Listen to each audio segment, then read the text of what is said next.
So, another one of the voice service I offer is for transgender people looking to have their vocal expression match how they feel. So there's vocal techniques that you use, just like with singers, to change the impression of your voice. There, you can change the impression of your voice for talking as well. And transgender people are the number one demographic interested in that. So that would be. Oh, I see what you're doing. Yeah, because it was stuck on that one side. Oh, the yeah, whole thing yeah, to fall apart. Yeah. So I was trying to break the piece of cord right here. Don't worry, I'm gonna get No, it. okay. So, yeah, but like, they also seem like somebody from like the server, like that knows what we talk about. They seem like too familiar with our stuff. That was uncanny. Is there a professional name for that service? Trans voice is, I think, what we call it. My femme voice. So I'll let me just start off doing it, and then I'll explain how I do it. So I think this is probably my best, like, raw transits. I'm usually used to doing it after really showing how it's done, like part by part. Do you need anything to? Yes, I need it. Okay, let me get you some paper towels. I'll be right back.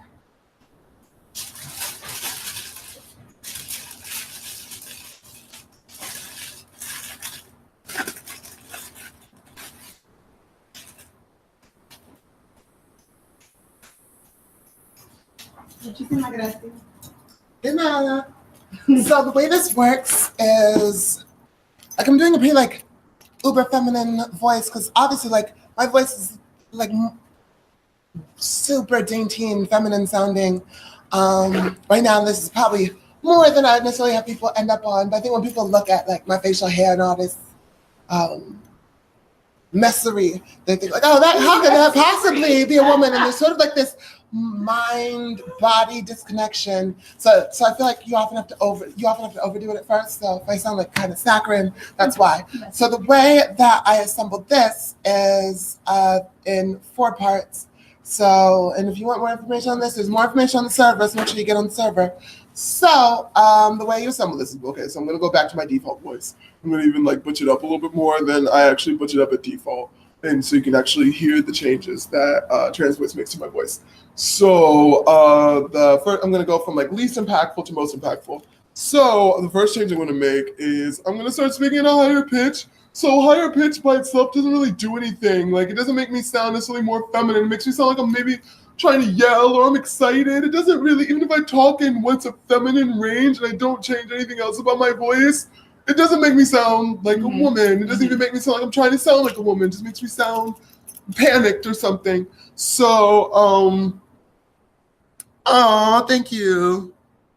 So I'm back up here talking a high pitch, but still with a relatively overall masculine vocal profile. So the next thing I'm going to change is the shape of my mouth. So I'm going to talk with a smaller mouth shape, and that's going to feminize my consonants and vowels. It's going to make them smaller. It's going to make my S's and T's sound brighter, and it's going to make my vowels sound like I have a smaller oral chamber, which I am approximating in terms of volume. So I'm going to have this kind of sound. So then now these 2 things are going to make a way more difference. And the first one is increasing my open quotient. So I'm going to increase my open quotient and drop a lot of weight from my voice. And my voice sounds like a lot higher. And I probably would maybe do something like this at baseline. If you didn't already know, like, oh, that's a guy. I think this voice by itself can sound a little bit more ambiguous and androgynous. So that's me with a higher open quotient. So I'm dropping a lot of that weight from my voice. And the last thing I'm going to do is I'm going to slide my larynx up, and that makes me sound a bit squeakier. So putting those things together, you get the essential femme voice toolkit. So would that mean women who naturally have a more heavy male-sounding voice? Yeah, they can. They all have all the things that you just removed from the voice are things that they can do too. Have. Yeah. Okay. Yeah, and people that have sort of more girly voice, like my baseline was pretty girly, but if I lower my larynx and I speak with like a wider mouth shape and I lower my pitch by just a little bit, I can sound like, yeah, a little bit more masculine. And women can do that too.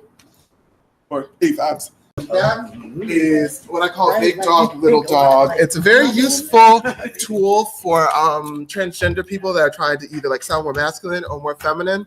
Changing your larynx height can influence the masculinity or femininity of your voice, or the lightness and brightness, or the darkness and fullness of your voice. So the way it works is like you pant like a regular dog. So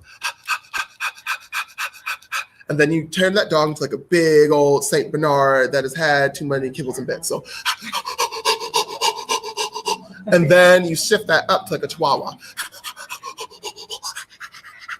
And then you try to talk, and you'll naturally have a high larynx if you keep it in that same position as it was when it was a Chihuahua. And now you hear that I sound like super effeminate. With my larynx being super high. So I would try big dog, little dog, straight into a low note, because it can be done on lower notes. I got, let's see, I'm gonna try. Okay, so this is M0 with a higher larynx. Okay, so try that. What tips do you have? How would you raise pitch without raising your larynx? So there are several variables that influence pitch. There's a formula posted somewhere on the Discord, but there's several different theorems for computing the physical parameters that will give you a certain pitch. But I think in all of those formulas so far, the most important variables are the stretching of the vocal folds and the subglottal pressure.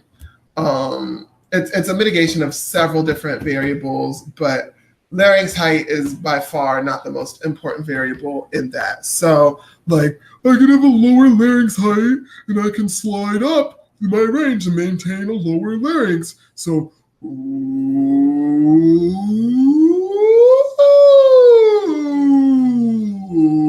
low larynx the entire time. I can do the same with the high larynx.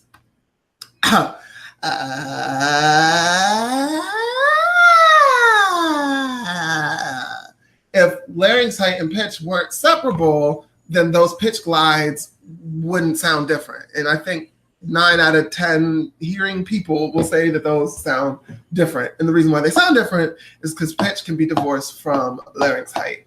Larynx height is more about the shape of your vocal tract. It doesn't necessarily command what your vocal folds are doing. And your vocal folds are the most important thing to determining your pitch. So if you have your vocal folds vibrating at a certain speed, larynx height doesn't necessarily change that or cease that from being possible. I don't know if cease, is it? Yeah, cease is a transitive verb. I don't think people usually use cease as a transitive verb anymore.